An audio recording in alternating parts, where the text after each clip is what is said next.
Assalamualaikum warahmatullahi wabarakatuh. Perkenalkan, nama saya Bevan Alvana Pramudia Putra Sukoco dari kelas TK 1A. Dan hari ini saya akan menjelaskan tentang penyearah gelombang penuh. Pada penyearah gelombang penuh ini, saya sudah mendapatkan rangkaian praktikumnya. Seperti inilah rangkaian praktikum yang akan saya jalankan. Dan ada tabel hasil praktikumnya. Lalu kita akan merangkai rangkaian praktikum ini ke aplikasi Proteus.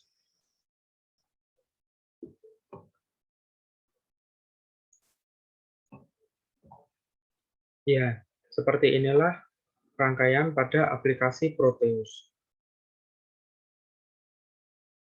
Lalu, langsung saja kita coba pada percobaan pertama, yaitu dengan menutup switch B dan melihat hasil pada osiloskop.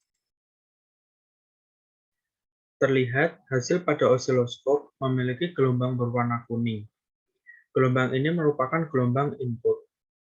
Dan gelombang berwarna biru yang merupakan setengah gelombang, ini merupakan gelombang output.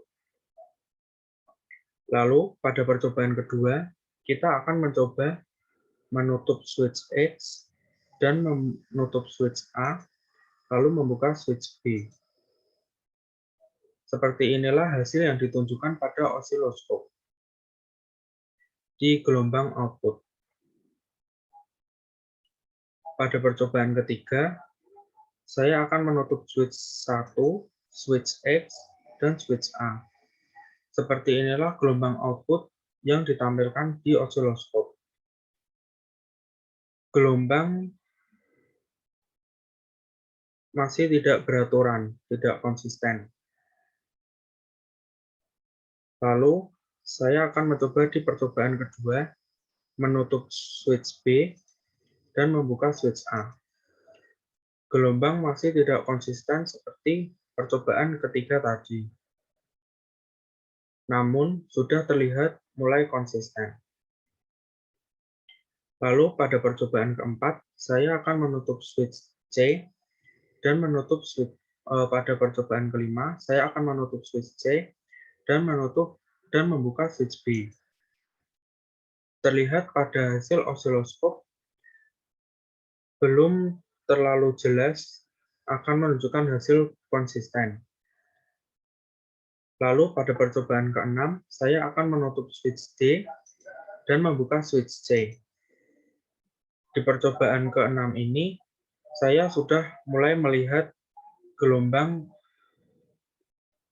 mengarah ke konsisten. Namun belum seperti mungkin nanti pada percobaan ke-7. Saya akan melakukan percobaan ke-7 dengan menutup switch E dan membuka switch D. Terlihat gelombang pada osiloskop sudah konsisten dengan menunjukkan garis lurus seperti ini, berwarna biru. Lalu, pada percobaan ke-8, seperti pada percobaan sebelumnya tadi, dengan menutup switch X, membuka switch 1, lalu menutup switch 2. Dan melakukan percobaan ke-8 dengan menutup switch A. Gelombang yang ditunjukkan pada osiloskop seperti pada percobaan sebelumnya, sebelum terjadi nilai konsisten. Begitupun percobaan selanjutnya. Ya, dengan ini di rangkaian ini memiliki 3 kapasitor. Kapasitor pertama memiliki nilai 100 mikrofarad, kapasitor kedua memiliki nilai 470 mikrofarad, dan kapasitor ketiga memiliki nilai 100 mikrofarad. Dari ketiga kapasitor ini, nilai konduktansinya yang paling besar adalah kapasitor kedua, dengan nilai konduktansi 470 mikrofarad. Ya, beginilah hasil dari rangkaian ini di osiloskop dengan menggunakan aplikasi Proteus.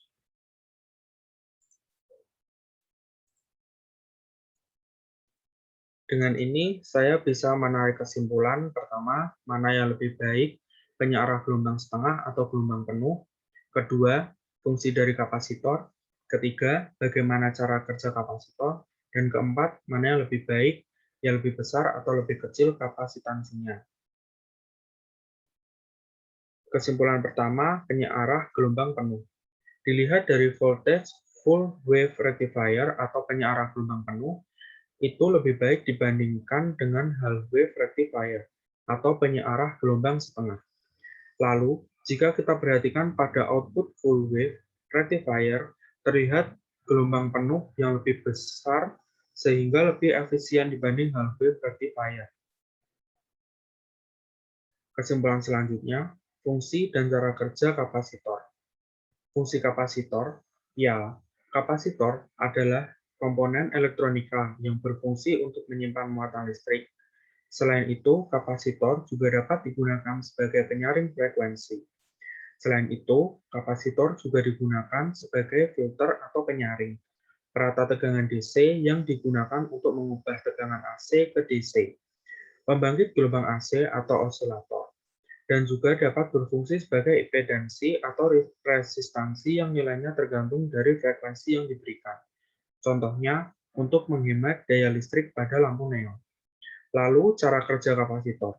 Bila kedua plat dihubungkan ke sumber tegangan DC atau tegangan searah, misalnya baterai, elektron didorong ke satu plat oleh terminal negatif baterai, sementara elektron ditarik dari plat lain oleh terminal positif baterai.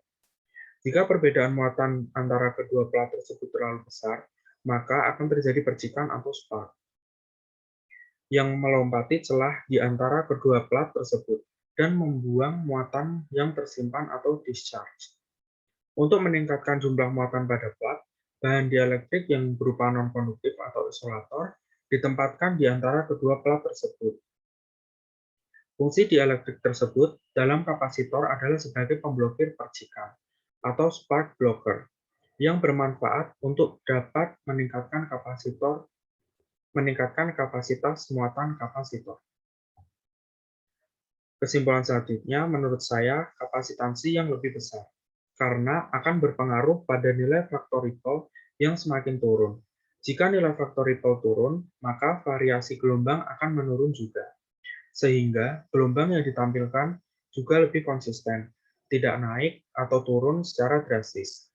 Tetapi, hal yang perlu diperhatikan juga adalah, jika nilai kapasitansinya terlalu besar, maka dapat menyebabkan diode terbakar. Sekian presentasi dari saya. Jika ada salah kata, mohon dimaafkan. Terima kasih. Wassalamualaikum warahmatullahi wabarakatuh.